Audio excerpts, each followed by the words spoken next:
be kinder to migrants, well, this happened. This was the arrest of 2 Islamic State-inspired terrorists who were found guilty today of plotting what police said would have been the worst terrorist act in British history. Breaking. 3 men walked free in Britain for months. Their plan: kill 394 people in a single day. This morning, counter-terrorism officers revealed details of what they're calling the worst terror plot in British history, and the system that almost let it succeed is still operating right now, as you watch this.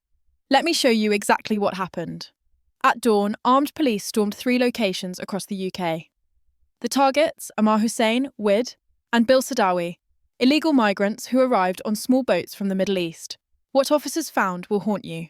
Kalashnikov rifles purchased with taxpayer money, detailed floor plans of schools where your children learn, maps of nurseries where toddlers play, synagogue blueprints marked with entry points and escape routes, and a video, a martyrdom pledge, 3 men promising to die as martyrs while slaughtering 394 innocent people in coordinated strikes across multiple sites in a single afternoon. Police say this would have been Britain's deadliest attack in 1,000 years. And here's the part that should terrify you. These men were in the system. They were known. They were housed in government accommodation. They were funded by taxpayer money. And nobody stopped them until it was almost too late. Before I show you how deep this goes, hit subscribe. What you're about to see isn't making mainstream headlines, and you need to know why. Within 2 hours of the arrests going public, thousands flooded the streets outside Downing Street. 5:20 p.m. One demand echoed through the crowd: immediate remigration of 900,000 undocumented migrants back to their countries of origin. Prime Minister Keir Starmer's response from inside Number 10. The problem is not nation or religion. The problem is the smugglers and the previous government. The crowd exploded. 5:43 p.m. Glass bottles smashed against riot shields. Protesters launched fireworks into the air. By 6:12, police vans were abandoned in the streets and set ablaze by the angry mob. 19 people were hospitalised, officers and protesters both. This wasn't just anger about 3 terrorists. This was rage as born at a pattern that nobody in power will acknowledge. Because while Britain nearly buried 394 innocent bodies, your government was quietly releasing 30,000 convicted criminals early from prison. Let that number sit with you. 30,000 convicted criminals back on your streets. The scheme is called SDS-40. Under this emergency protocol, inmates serve just 40% of their sentence, then walk free. Why? Because prisons are operating at 99% capacity, and instead of building new facilities or deporting foreign criminals serving time, Starmer's administration chose the easy option: open the cell doors and hope for the best. Career criminals, violent offenders, sexual predators, repeat burglars, back in your neighbourhoods, walking past your children's schools, and probation services have admitted on the record they do not have the resources or manpower to monitor them all effectively. The Ministry of Justice tried to spin this as a temporary measure, but temporary has now stretched into permanent policy, while the terror threat remains at severe. Now watch this contrast and tell me if it makes sense. Right now, as you're watching this video, the British government is spending £6 million per day. Read that again, £6 million every single 24 hours. Housing illegal migrants in hotels. Not hostels, not detention centres, not temporary shelters. 4-star hotels with full amenities.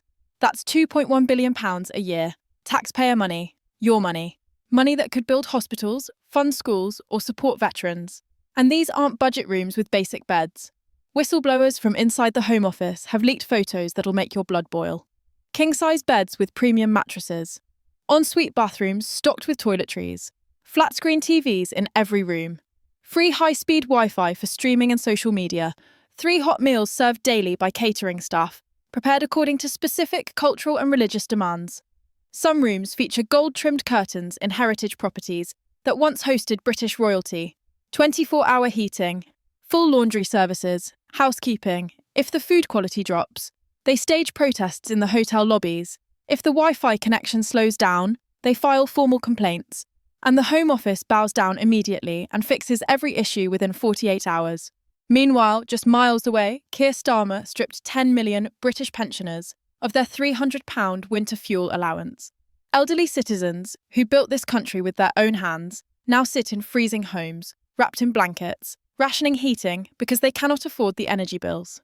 Army veterans who wore the uniform and served under the British flag are sleeping rough on park benches tonight in the cold. Young British families are waiting 10 years on council housing lists, forced to raise children in damp, mouldy, unsafe flats with broken heating, while illegal arrivals who've been in the country for mere weeks skip the entire queue based purely on vulnerability assessments. A British grandmother who paid taxes for 50 years freezes in her own home, so an illegal asylum seeker stays warm in a luxury hotel room. A decorated military veteran who fought for this nation goes hungry on the streets, so a failed migrant gets 3 catered meals per day.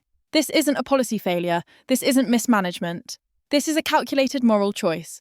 And here's exactly who keeps this broken system locked firmly in place.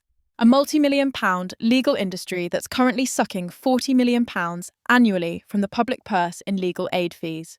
High-paid human rights lawyers are using your tax money to sue you, the taxpayer, in court.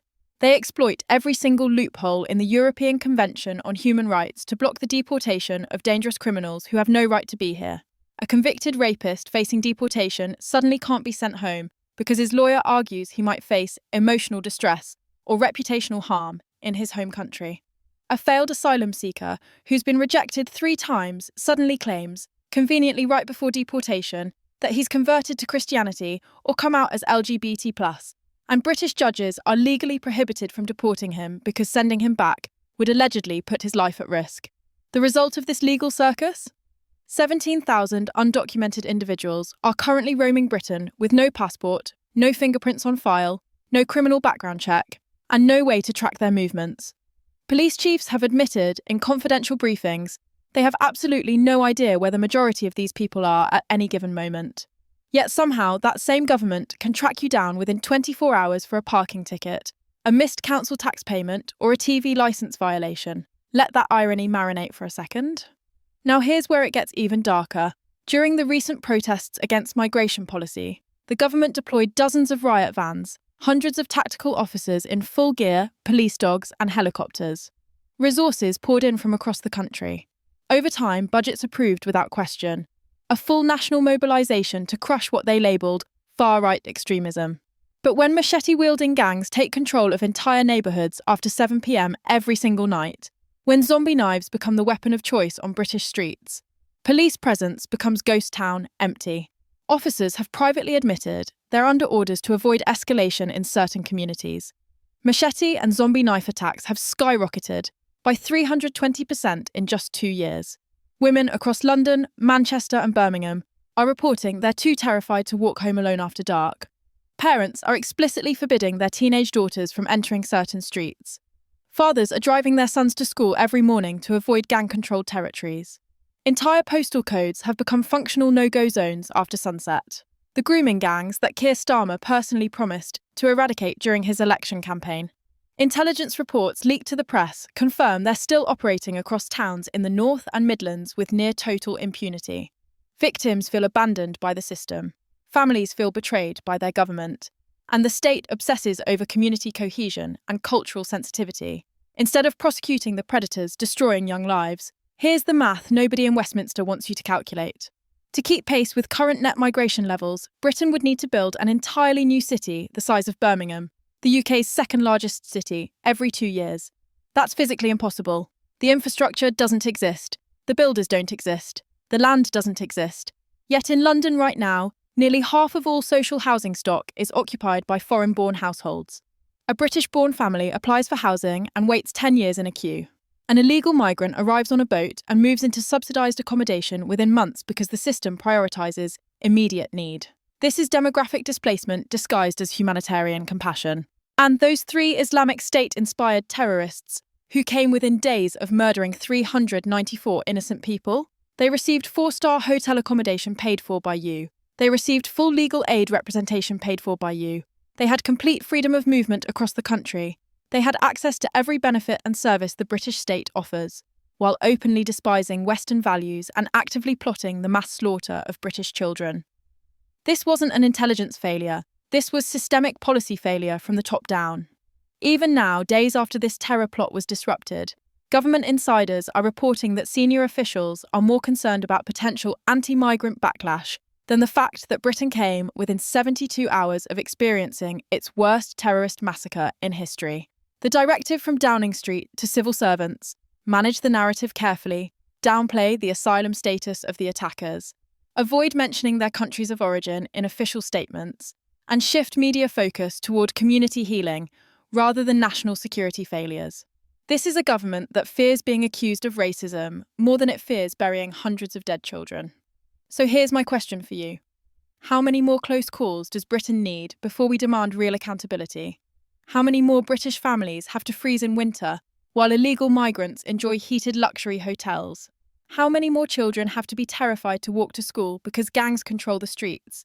The protesters you saw in those streets burning police vans aren't far-right extremists. They're teachers, nurses, construction workers, shop owners, military veterans. Ordinary people who've been told for years to stay quiet, be tolerant, celebrate diversity, and accept the new normal. And they've collectively decided no more. Britain survived this week because counter-terrorism police got lucky and caught these 3 men before they could execute their plan. But luck isn't a strategy. Luck runs out. And when it does run out, who bears the responsibility? The 3 terrorists who pulled the triggers, or the government that housed them, funded them, gave them freedom, and ignored every single warning sign because taking action might offend someone or generate bad headlines. 3 men, 1 plot, 394 lives hanging in the balance. We got lucky this time. How many more times can a nation afford to get lucky before luck abandons us completely? If this makes you angry, share this video right now. If you think I'm wrong, drop a comment below and tell me exactly why. I read every single one and I'll respond.